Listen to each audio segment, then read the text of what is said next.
ठंड में हरी भरी सब्जियों वाली रसोई। सर्दियों की वो रात थी जब हवा हड्डियों में उतर रही थी। पूरा गांव सो चुका था, मगर एक झोंपड़ी से धुएं के साथ खुशबू उठ रही थी। ये कहानी है उस हरी भरी रसोई की, जहां सिर्फ सब्जियां नहीं, मोहब्बत, कुर्बानी और भरोसा पकता था। लेकिन उस खुशबू में छुपा एक राज था। उस राज को जानने के लिए आपको कहानी मुकम्मल देखना होगी।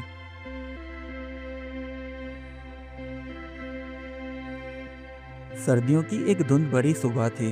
गांव की गलियों में धुआं उठ रहा था, ठंडी हवा चल रही थी और झोंपड़ियों से जलती हुई लकड़ियों की खुशबू आ रही थी।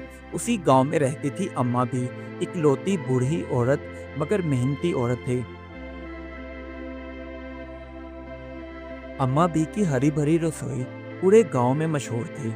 कहा जाता था कि उसके हाथ की सब्जियों में जादू है। लोग दूर दूर से उसके पकवान खाने के लिए आते, क्योंकि यही वाहिद जरिया था अम्मा बी की रोजी रोटी का। अम्मा बी का सिर्फ एक ही बेटा था, बाबर।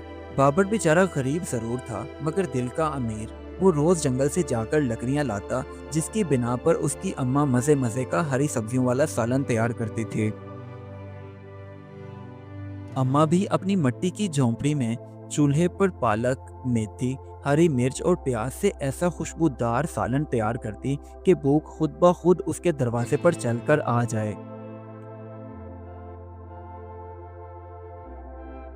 अम्मा भी के घर के पास एक चालाक औरत जुलेहा रहती थी। वो जब भी अम्मा भी को सब्जी पकाता देखती तो उसके किचन की खिड़की के बाहर आकर खड़ी हो जाती और कहती, पता नहीं इस बूढ़ी औरत के हाथों में क्या जादू है कि लोग इसके पास चले आते हैं।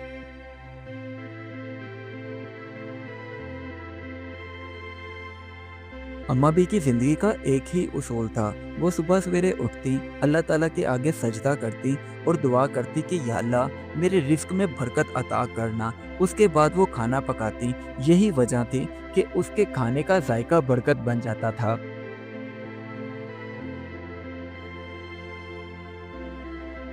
एक रात सर्दी बहुत ज्यादा थी, हवा बर्फ जैसी, सांस भी कांप जाए।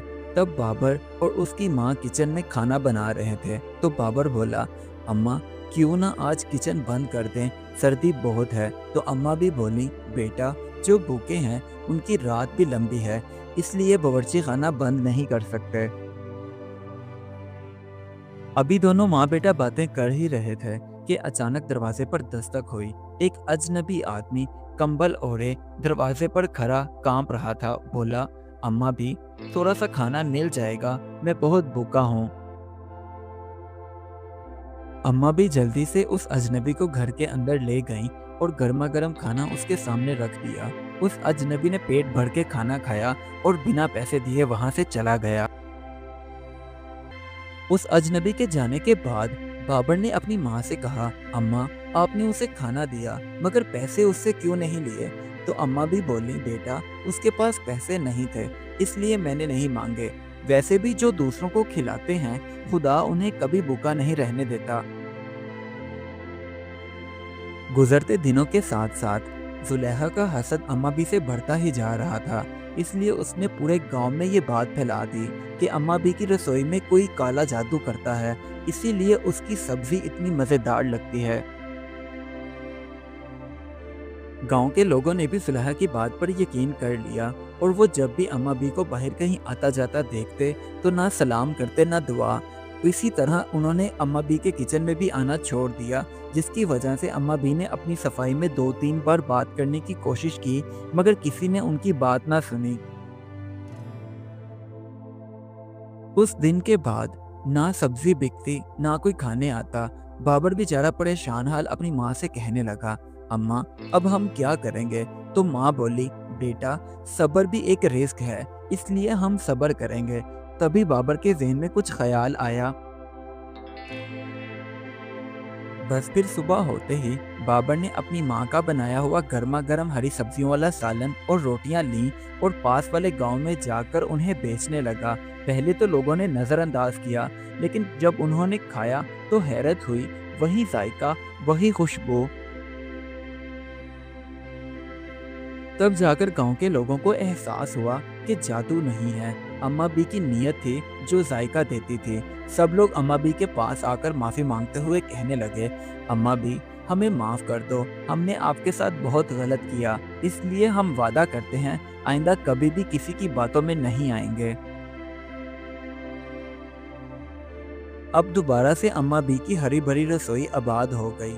पालक, मेथी, धनिया की खुशबू से झोंपड़ी भर गई। तो बाबर मुस्कुराकर बोला, अम्मा, अब तो मुझे सर्दी कम लगने लगी है, क्या आपको भी ऐसा लगता है?